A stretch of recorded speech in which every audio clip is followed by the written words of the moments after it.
Good morning, friends. Greetings and welcome to The Bright Side, your nutritional program dedicated to the understanding of the vast world of nutrition and nutritional supplementation. I'm your host, Pharmacist Ben, nutritional pharmacist.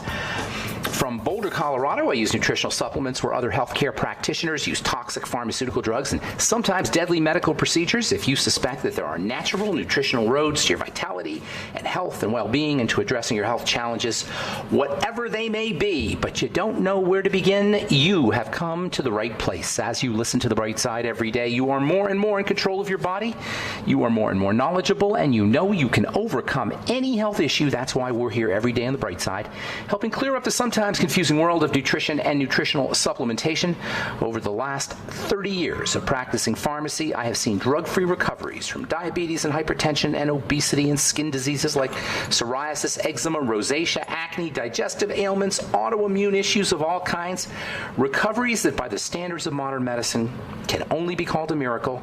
But what is in the world of the body, what is in the world of biology, standard operating procedure, because the human biological system is a healing system, or it's a regenerating system. It is designed divinely to heal and renew itself on a moment-to-moment basis. And while some folks may call that healing, renewing, regenerating system a miracle, it really is just the way the body works.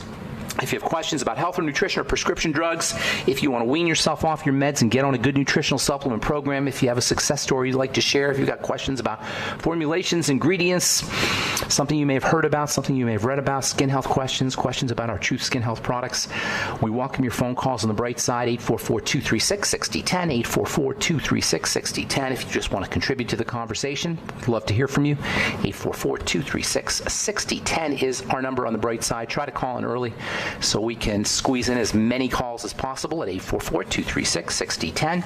If you want to purchase any of the longevity products you hear advertised or recommended on the program, you can call the Brightside Ben phone team at 866-735-2470. That's 866-735-2470. You can also head over to my blog, criticalhealthnews.com or pharmacistben.com or brightsideben.com. You can order products right off the website, and you can sign up to join the Brightside Ben team right off the website as well for a one-time $25 fee. You can start yourself a longevity business, make some money, and help spread the word about the power and importance of a good nutritional supplement program. And of course, if you're interested in checking out some super high-end, premium, active, very active skin health products, if you're not satisfied with your skincare products, if you don't believe skincare really works, you need to check out our Truth Skin Health products, especially our Truth Retinol 5% Gel, Truth Serum, Truth Omega-6 Healing Cream, and Truth Balm as well, all at truthtreatments.com, truthtreatments.com. If you want one product, if you're looking for, and I get this question a lot, what's the one product that I should use, or one product I should buy, or the first product I should buy, you want to start off with our Truth Serum and then our Truth Retinol 5% Gel. Truth Omega-6 Healing Cream and Truth Balm should follow that. Truth Serum first, Truth Retinol 5% Gel second, and then Truth Balm and Truth Omega-6 Healing Cream. You can find out all about our products at truthtreatments.com, truthtreatments.com. Okay, we are still talking about connective tissue. I hope nobody's getting sick of hearing about this, but if you can't have a health, in my opinion, you can't have a health program without really not just addressing connective tissue, but really only addressing connective tissue in a way, because connective tissue is the unifying element of all health issues, all chronic degenerative health issues, all of them.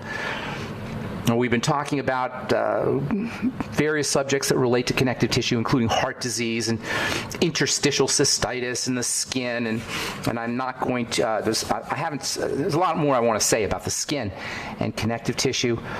Chronic assault over the course of time with sugar, digestive toxicity, that is food toxins in combination with nutritional deficiencies, lead to degeneration of the connective tissue. This leads to ultimately to breakdown and irritation and inflammation. The body responds to this inflammation and irritation and degeneration of the connective tissue by fibrosis and mineralization, the deposition of calcium particularly, as well as the deposition of plaques that are laid down to protect the connective tissue. So the connective tissue breaks down first because of deficiencies and because of toxicity, especially sugar. The relationship between sugar and connective tissue is such that sugar is the leading cause, the major cause of a breakdown in connective tissue in terms of what we put into the body. Yes, digestive toxins are a problem, but nothing beats sugar, especially in our culture today, because we eat so much of the stuff. And we eat so much of the stuff, sugar, I'm referring to sugar, we eat so much of it divorced from the nutrients that are needed for the body to metabolize the sugar. This leads to elevations in sugar, in blood sugar levels that the body's just not used to. And then that sugar destroys connective tissue. The relationship between sugar and connective tissue is one of destruction. Sugar burns connective tissue. It's called glycation. The relationship between sugar and connective tissue is one of glycation. That is destruction. Glycation is just a fancy way of saying sugar destruction. Digestive toxicity is also an element. When digestive toxins get into the blood, ultimately they will get dumped out into the connective tissue. The connective tissue, it has been said, is the great dumping ground of blood toxicity. The blood must remain clean, and over the course of time, as the blood becomes toxic from food toxins, those toxins end up getting dumped off in the connective tissue, among other places. So between digestive toxicity and sugar toxicity and nutritional deficiency, you get a breakdown of connective tissue. This leads to fibrosis and mineralization and plaques. This leads to sclerosis and hypoxia, low levels of oxygen. Sclerosis just means a hardening. That leads to more degeneration. This is where the vicious cycle of degenerative disease and aging begins. It's especially problematic in the heart, obviously, because the heart is so darn important. And your boneheaded medical professional will give you a statin drug. It is the stupidest idea in medicine, and that's saying something. To suppress cholesterol because the body is dumping off cholesterol in the connective tissue is idiotic, absolutely idiotic. It does not even pass a kindergartner's understanding of biochemistry. If your doctor is giving you a statin drug to suppress cholesterol production in the name of helping clear out your arteries, he is a boneheaded biochemist, or he's practicing boneheaded biochemistry. One of the most dramatic cases of connective tissue degradation occurs in the feet.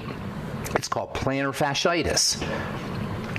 You have a band of connective tissue called the plantar fascia. We talked about the fascia in the past. We're going to talk a lot more about the fascia because it's probably the most important component of the connective tissue. You've got a band of connective tissue called the plantar fascia that runs from the sole of your heel, or from the bottom of the back of your heel, or from your heel to the ball of your foot, all along the sole. And it is one of the strongest bands or pieces of connective tissue in the body. It's designed to keep the bones and the joints in the feet in position, but like all aspects of connective tissue, it's prone to degeneration under conditions of nutritional deficiency. It's even more prone because of all the action that the foot gets. So the plantar fascia, the plantar connective tissue, technically it's called the plantar, whatever, you just think of the connective tissue in the foot. It's prone to stretching and tearing and breakdown. And this occurs for the same reason that all connective tissue breaks down: nutritional deficiency, toxicity from sugar, and then also lack of oxygen and inflammation. Bad living, basically. If you have flat feet, this could be even worse, and the pain is awful. It's especially bad first thing in the morning or after rest. And it's associated with heel spurs, by the way, which are also the manifestation of a connective tissue degenerative problem. Heel spurs and calcification, remember, are one of the ways the body protects itself. So if you're dealing with plantar fasciitis, you're dealing with broken down connective tissue. Likewise, if you've got constant sprains in the ligaments of the feet, constant ankle sprains. Lots of people get constant ankle sprains. Same with knee injuries. Same with chronic knee pain. Any kind of joint pain needs to be regarded as an issue with connective tissue. And this is all, by the way, secondary to glycation, elevated blood sugar. Diabetics are much more prone to foot problems. Diabetics are much more prone to leg problems. Generalized pain and sprains in the legs. And ultimately, diabetics are much more prone to amputations. Again, because of the relationship between glycation, that is sugar burning, and connective tissue. All right, I'm Pharmacist Ben. 844-236-6010 is our number. You're listening to The Bright Side. We will return right after this. Don't go away.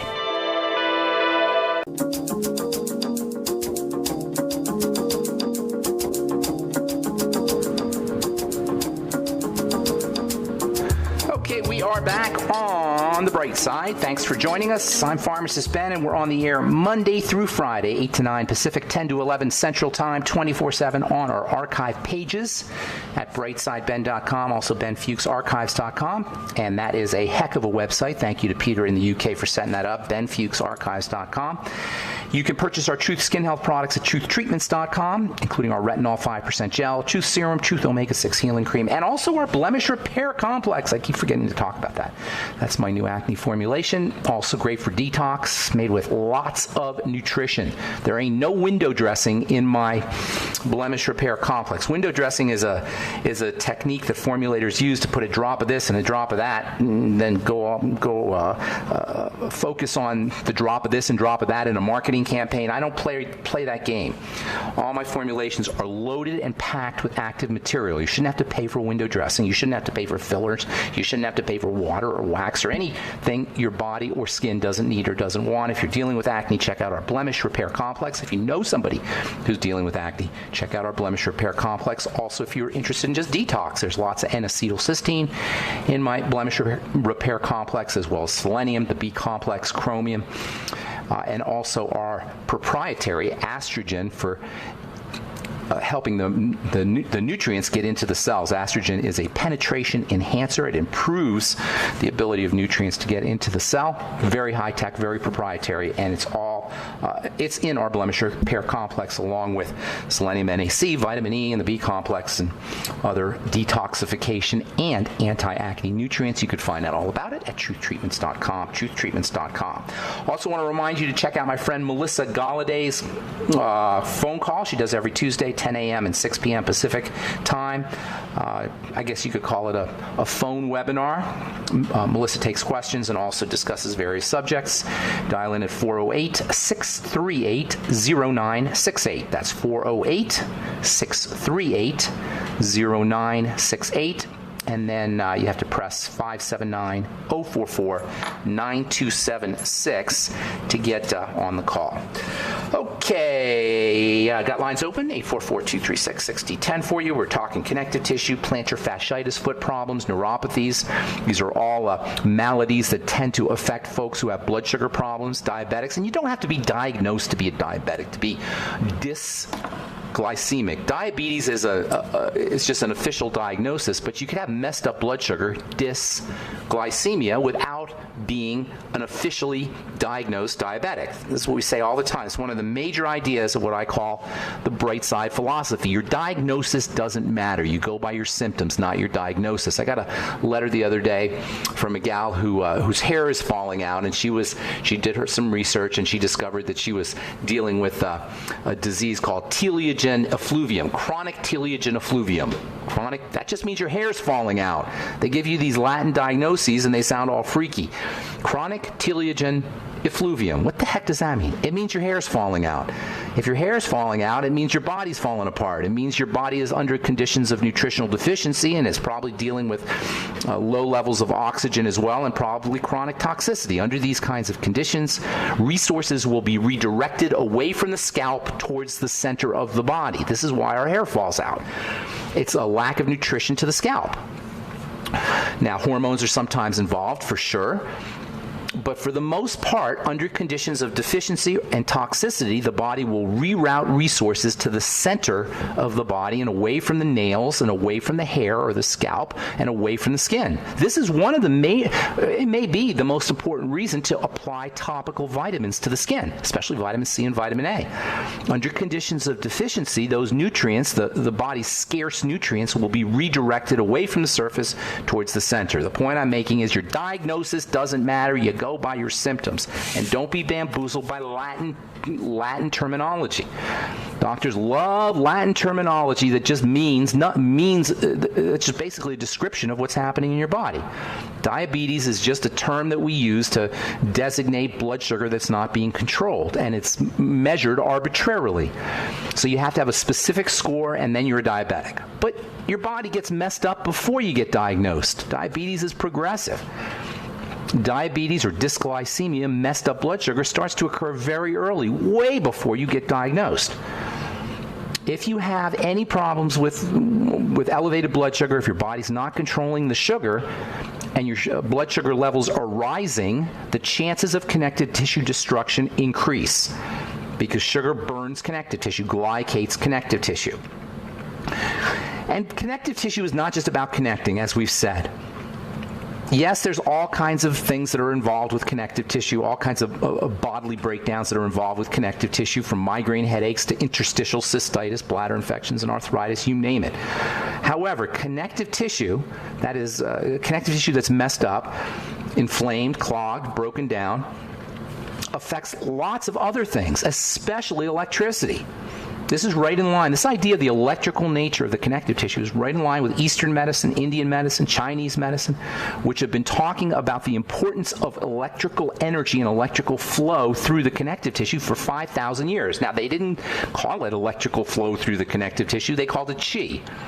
And they didn't know that by holding the body in certain positions and holding the body in certain postures that electrical energy would be facilitated. But that's exactly what they were talking about. The connective tissue is not only about connecting, it doesn't only connect organs and structures and tissues in the body, and it doesn't only connect the cells. That's one of the coolest things about the connective tissue is every one of the 100 trillion cells in the body is woven together into a unified fabric, into a homogeneous one piece via the connective tissue. And that's super cool. But the connective tissue is not just about connecting everything, it's about feeding, it's about oxygenating, it's about detoxification. Oxygenation, nutrition, and detox all pass through the connective tissue. So the connective tissue acts like the protector of the cell. It's the mother of the cell. It's the matrix of the cell. Matrix meaning mother or womb. When the connective tissue is clogged and damaged from food toxins and from sugar, and when it doesn't get enough oxygen, and when it's this occurs chronically, inevitably, old age and disease will follow, or aging, I should say, and disease will follow. The connective tissue being clogged up blocks nutrition to the cells, blocks oxygenation to the cells, and blocks detoxification, leading to an accumulation of poison, and disease cannot help but follow. The connective tissue also is a conductor of electrical energy. The connective tissue is what electrifies the cells. And this electrification is what accounts for the seemingly mysterious benefits associated with acupuncture. The connective tissue gets electrified by movement. The electricity gets facilitated through the connective tissue by movement.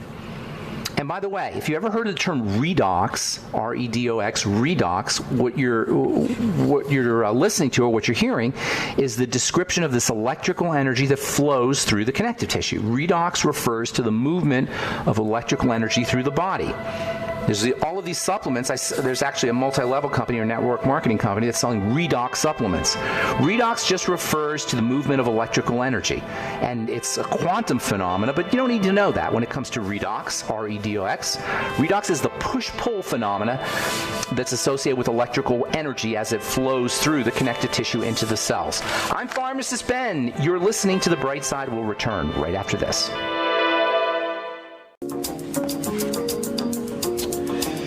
Okay, we are back on The Bright Side. I'm Pharmacist Ben. Got lines open for you at 844-236-6010, and we'll get your calls here in just a moment. If you're on hold, that's 844-236-6010, and we do have lines open if you have questions about health, nutrition, prescription drugs, something you may have read about, heard about, formulations, ingredients, or if you just have a comment or success story, 844-236-6010 is our number on The Bright Side. From the FDA. This is from the FDA. The U.S. Food and Drug Administration has suggested setting a limit on how much lead can be in cosmetics, ranging from lipstick and eyeshadow to blush and shampoo. How much lead? How about no lead? Why is this okay that we can put lead on our skin or on our lips or in our hair, or for that matter that we can put preservatives, cell-killing preservatives on our skin and on our hair and on our body? How did this ever become okay? Oh, well, because it's a very tiny amount of lead and it's a very tiny amount of preservative. Well, you know what? There is no good amount of topical lead to rub on your lips or on your hair or on your skin, and there's no good amount of cytotoxic, cell-toxic, cell-killing preservative to put on your hair or on your skin or on your face or on your lips or anywhere on your body. This is one of the sneaky, insidious areas where we get exposed to toxicity and we don't even think about it.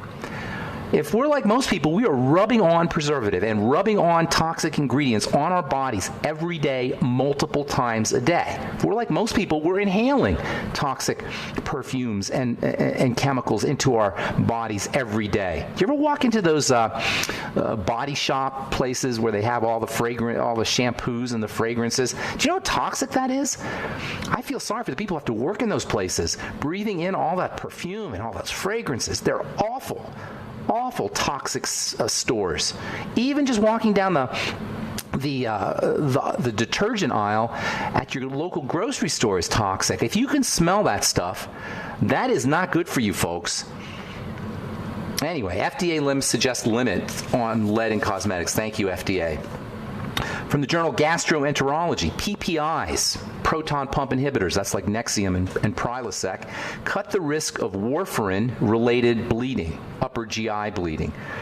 This is from the journal, the December issue of Gastroenterology. Now they want to give you a proton pump inhibitor if you are on Coumadin or warfarin or a blood thinner, because the PPIs cut the risk of bleeding. That's because of how they suppress acid production in the GI and in the digestive tract. It turns out that the risk of recurrent bleeding is higher, and there's more complications, especially complications in the healing process when you have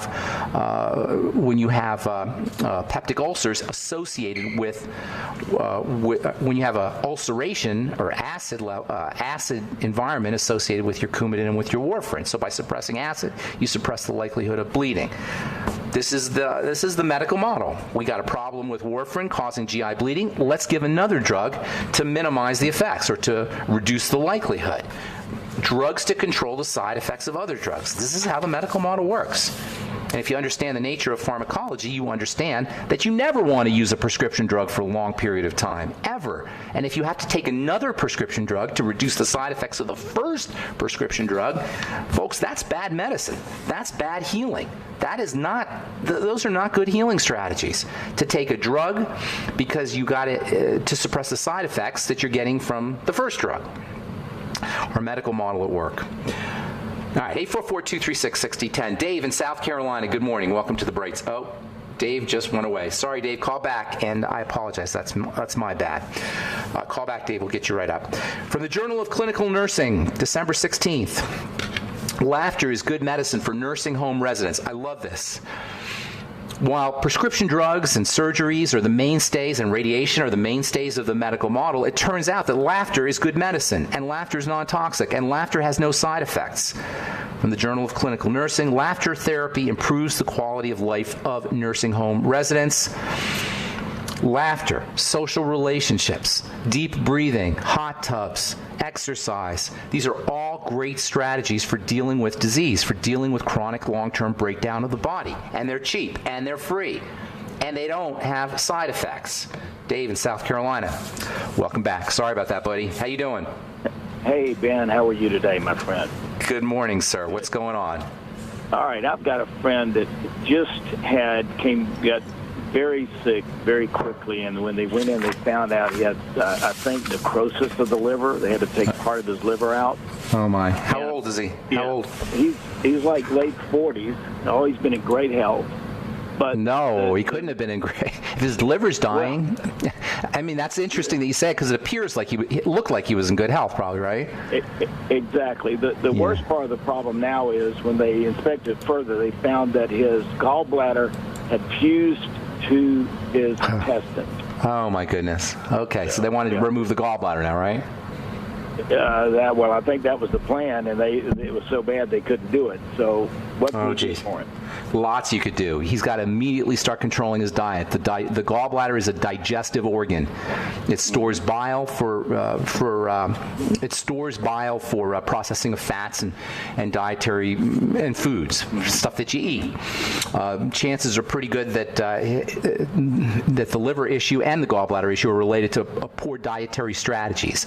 And the fact that he was feeling okay just meant that he got to perpetuate the bad living that caused the problem. You follow me? So immediately he's got to work with food. Immediately. I'd be using digestive enzymes with all meals.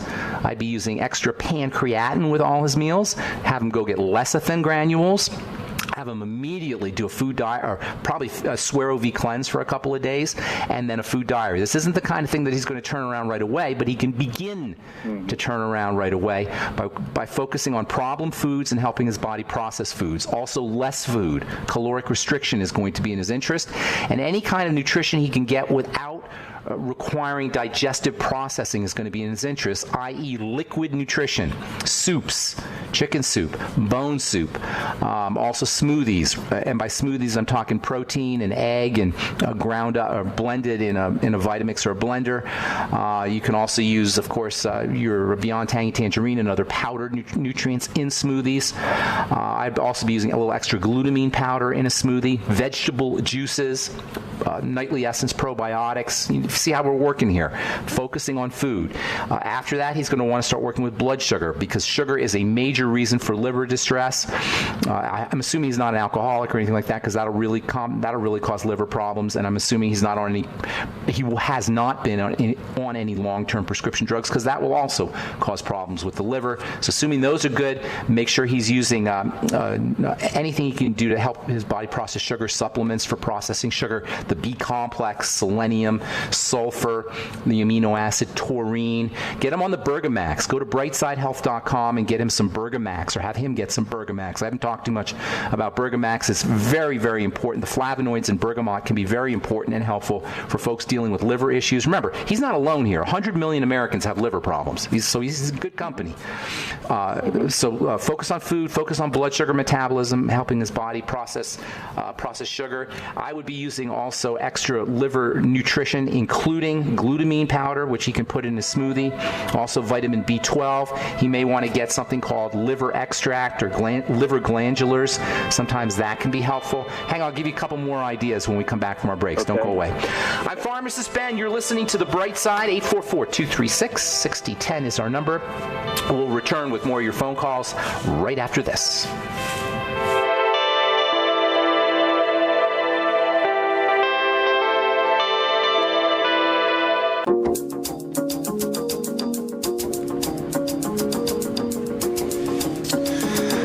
Back on The Bright Side. Got lines open, 844-236-6010, 844-236-6010. We are talking to Dave in South Carolina. Dave, you there? Yes, I am. Hey, Dave. So liver and gallbladder. Number one, look at digestive health challenges, digestive health issues. Do a Suero V cleanse. Half a bottle of Suero V every hour. This is for your friend. Half a bottle of Suero V every hour for 1 or 2 days. He's going to feel better when he fasts, by the way. If he wants to do total fast, that's good too. That might even be better than a Suero V cleanse. But Suero V cleanse is good too, because you get the electrolytes and the bacteria from the fermented whey and a little bit of protein as well. Then when he starts eating again, have him do a food diary where he's writing down everything he eats. Try to eat as little as possible. Use liquids, and then soups, smoothies, etc., vegetable juices also. And then when he does eat solid food, make sure he's using his digestive enzymes, ultimate enzymes, with his meals, a little apple cider vinegar with his ultimate enzymes. I would get some extra pancreatin, which is in the ultimate enzymes. I would get some extra bile salts. I would also be using lecithin with all meals. Lecithin is a precursor to bile. If he's going to, when he does eat foods, he may want to eat foods that contain cholesterol in them, even though that's probably not what his doctor's telling him. Eggs, for example, organ meats, also good source of cholesterol. The reason I say that is because cholesterol is a precursor to bile, and you can't really control your blood cholesterol levels by eating cholesterol, maybe a little bit, because the body will adjust. It will make less cholesterol the more cholesterol you eat. So eating these kinds of foods with cholesterol in them will also give him precursors, including cholesterol, for making bile. Then also essential fatty acids and fatty nutrients are very important. The chances are pretty good he's deficient in fatty nutrients if he has a liver and gallbladder problem, because he's not going to be able to access them from foods. So using essential fatty acid supplements, 20,000 IU of vitamin A a day, 400 IU of vitamin E a day. Make sure he's on selenium and zinc, both of which are processed by the fatty system of the body. 600 micrograms of selenium a day, 50 milligrams of zinc picolinate a day, and then also probably some vitamin K, which he'll get from his cholesterol-containing foods, but I would throw in a little extra K2, maybe something like 1,000 to 2,000 micrograms of vitamin K2 every day, and then vitamin D from the sun, and also from fish and from organ meats, and also from fish oil if he wants to go that way. Lots of things you could do, but focus on foods, and I talked about blood sugar before we went to break. That's also very important. Blood sugar issues are usually associated with liver problems as well. Hope that helps, Dave. One last question. Yes, sir. One last question. The biggest challenge I think we face, we've already got him on a few of those items already, but the biggest challenge is, of course, the push for the antibiotics, which we know are counterproductive. They're very counterproductive. Yeah. They're terrible. They're terrible. You know, they're going to make things worse. Now, if he's infected, if there's infection, I don't know if there's infection there. You didn't mention that, but if there's infection, you may need an antibiotic, but it's not a good thing. So if you can get away with it, if you can get away without an antibiotic, that's always best. And every doctor should know that at this point, with all the problems we're having with antibiotic resistance. Every doctor should recognize, and they don't, but some of the clever ones do, that you only give an antibiotic when you have absolutely no other choice. At this point in time, this is not the 1950s and 1960s when we can just willy-nilly pound everybody with antibiotics, or 1970s or 1980s or 1990s for that matter. In the year 2016, we got to be careful with antibiotics. Go ahead. Would a good option on the probiotic end to replace the antibiotics be the Bravo probiotic? Is that a longevity one? No, Bravo is the one with the new proteins that are enzymes that are coming out that are. I haven't heard of that. That was the one factor. Well, this is something you ought to check into. I'm sure you're familiar with the strange deaths of some of the nutrition-related doctors over the last year. Is Bravo a brand name? Bravo's a brand name. Is that what you're talking about?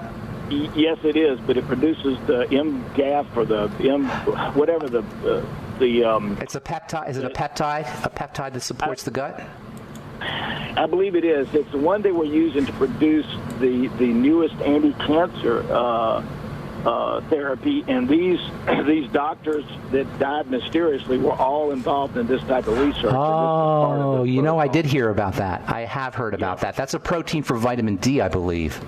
It involves vitamin D. So Bravo, it's a brand name, and I can't say I'm familiar with it, but if it does, there are peptides that help the body make other things, including vitamin D. Now, vitamin D I don't think it helps you make vitamin D. I think it helps the vitamin D work.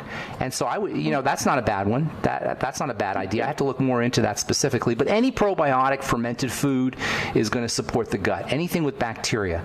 So that you want to look at gut health. And by the way, there's a very important relationship that we've talked about here a little bit between good bacteria and bile, and between good bacteria and liver health, and between good bacteria and fat metabolism, which is really where we're concentrating with your friend here. So anything you could do to support the microbiome, that is the bacteria that live in the gut. And if it's Bravo, that's great. If it's fermented food, sauerkraut and miso and tempeh, that's great. If it's your nightly essence, that's also great. Don't forget about fiber, because bacteria feed on the fiber. The ketogenic diet might be helpful for him.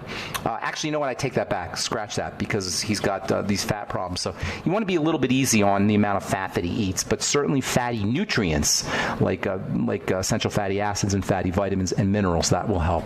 Want to move on and get a couple more calls here, Dave. I hope I helped you, buddy. Ben. Yes, sir. Thank you. You God sure bless did. you, my Thank friend. Okay, take care.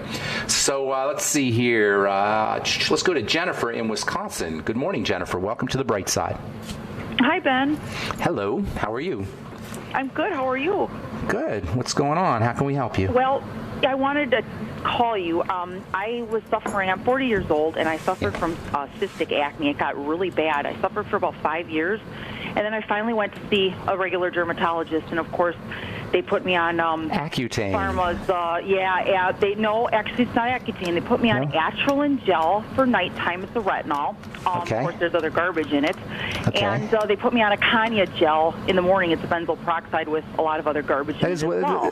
That is stupid even for a dermatologist, by the way. To give a and topical. they wanted to put me on an antibiotic as well, and I want you to go to that. That is the stupidest for cystic acne, which occurs deep in the skin. For a doctor to give you retinoid and benzoyl peroxide is idiotic with a capital I, even for a dermatologist. It's all about on the top end of idiocy, because your problem is not on the skin; it's cystic, it's deep. How the heck is benzoyl peroxide going to help you? Well, amazingly, my skin did clear up. Well, then it wasn't cystic. The antibiotic. Well, hang on. Let's talk about this. If it's cystic, your skin's not going to clear up with benzoyl peroxide. Did you do anything else, or was it cystic? I didn't. The benzoyl peroxide cleared up your cystic acne. The benzoyl peroxide did, not the Atrilin?